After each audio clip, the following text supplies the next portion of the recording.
नमस्ते दोस्तों, आपका हमारे YouTube channel one India great India में स्वागत है। दोस्तों, इस वीडियो में हम आपको दिखाने जा रहे हैं कि हमारे देश का मान, गौरव, सम्मान कितना बढ़ता जा रहा है। अभी 5 आई कंट्रीज में हमारे देश भारत को शामिल किया जा रहा है, जिसमें सिर्फ डेवलप्ड कंट्री ही हैं अभी तक। और मोदी जी का ये बहुत बड़ा अचीवमेंट है।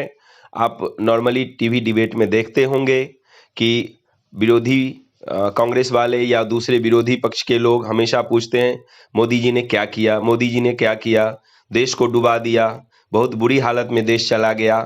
मगर वन बाय वन हम आपको इस चैनल के माध्यम से, डिफरेंट वीडियोज के माध्यम से ये दिखा रहे हैं कि जितना कुछ भी हो रहा है, हमारे देश का मान सम्मान पूरी दुनिया में बढ़ता जा रहा है।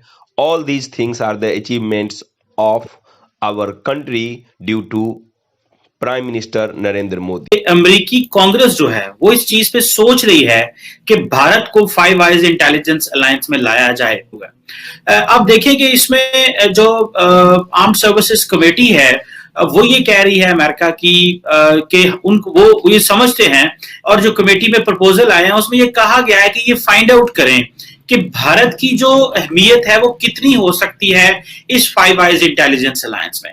कि 5 आइज अलायंस जो है बेसिकली एक इंटेलिजेंस शेयरिंग अरेंजमेंट है 5 ममालिक के दरमियान, जिन्हें इंग्लिश स्पीकिंग ममालिक कहते थे, जिसमें US, UK, Canada, Australia, New Zealand थे। अब ये है कि चाइना एक बड़े जो है वो पावर के तौर पे मर्ज हुआ है, और जो चाइना बैक कहता है कि हमें 2045 तक वो जो चीज अपनी बेसिक तब्दीलियां करनी है, ताइवान को वापस लेना और बहुत सारी बातें हैं। उस हवाले से अमेरिकन ये समझते हैं कि अगर हमने ये 5 आइज इंटेलिजेंस अलायंस को दोबारा ना रीड किया तो शायद बहुत सारी मुश्किलात होंगी। और ये बेसिकली उन्होंने कहा है कि अब पहले रशिया था, अब चाइना भी इसमें है।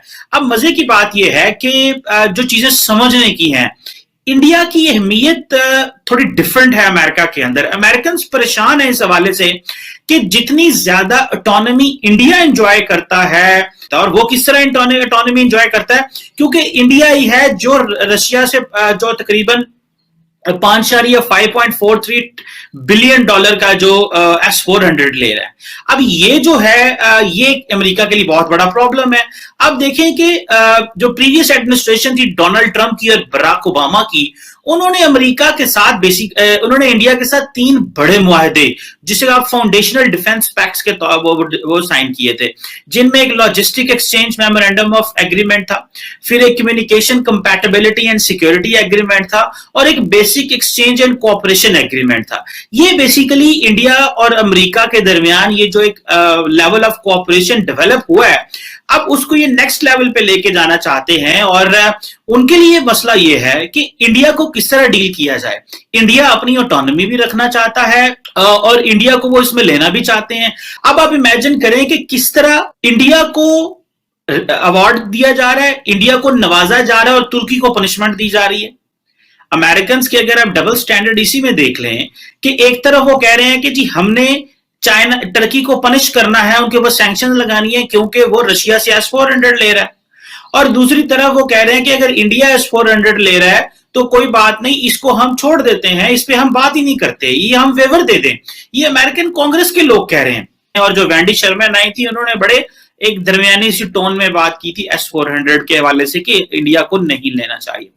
और वो एक समझते हैं कि इंडियन, और खासकर जिस तरह पहले उन्होंने क्वाड्रिलेटरल सिक्योरिटी डायलॉग जो एक 4 नेशन का ग्रुप है उसके तहत तो उनके साथ कोऑपरेशन है ही है। सो ये जो एक चीज है, इसको मेरा ख्याल है कि वो समझते हैं कि ये जो इंटेलिजेंस शेयरिंग नेटवर्क बनेगा, ये एक अमेरिका की रिलायंस हो सकती है इंडिया के ऊपर। इंडिया ने अपनी पोजीशन, भले रशिया हो S-400 ले रहा है, इसराइल के साथ 10 ईयर डिफेंस पैक्ट साइन कर रहा है, जो फ्रांस है वो अपने आप को नॉन रेजिडेंट पार कहता है इंडो पैसिफिक में, इंडियन ओशन में, क्योंकि इंडियन ओशन है वहां पे। सो ये जो डेवलपमेंट्स हैं, ये एक बहुत बड़े पैमाने पे डेवलपमेंट्स हो रही हैं, और जो खास करके जो 2022 का जो यूएस डिफेंस बजट है, उसमें खास करके 5 आइज इंटेलिजेंस अलायंस को एक्सपैंड करने की बात हो रही है, और वो बेसिकली इंडिया को भी इसमें शामिल करना चाहते हैं। लेकिन जितनी अमेरिका की डिपेंडेंस इंडिया के ऊपर है क्या वो इंडिया पे प्रेशर डाल सकते हैं? मुझे नहीं लगता इस हवाले से कि वो इंडिया को कह सकते हैं कि भाई तुम अपनी जो है वो जो ऑटोनॉमी है काम करो, क्योंकि इस वक्त अमेरिका को इंडिया की जरूरत है। इंडिया को तो जो अमेरिका की जरूरत है वो तो फायदा उठा रहा है इंडिया उससे। तो इस हवाले से इंडिया और जो ये जो फाइव आइज इंटेलिजेंस है, इनकी एक अंडरस्टैंडिंग जो है वो होने वाली है। और ये जो आपको पता है कि बड़े पैमाने पे इंडिया की ये जो डेवलपमेंट है, इंडिया को इसके लिए, इससे इंडिया की बहुत ज्यादा ओपनिंग हो रही है, पूरी दुनिया ओपन अप हो गई है इंडिया के लिए। और अब पाकिस्तान को क्या देखना है? पाकिस्तान का देखिए, इस तरह का कोई मुआहदा चाइना के साथ मेरा नहीं ख्याल के मौजूद है, या चाइनीज जो है वो हमें कोई ऑनर करेंगे कि जो वो इंडिया के हवाले से उनके पास कोई इंटेलिजेंस है वो पाकिस्तान से शेयर करेंगे। बल्कि अगर आपको याद हो, चाइनीज बड़े स्मार्ट हैं। जब general Musharraf, if I am not wrong, planning की कारगिल ऑपरेशन की, कि कारगिल करते हैं, और उस वक्त जो फोन कॉल पे उन्होंने इस्लामाबाद में पिंडी में बात की अपने जनरल से, तो वो जो कॉल्स थी वो चाइनीज ने टेप की, और टेप करके उन्होंने अमेरिका को बता दिया था।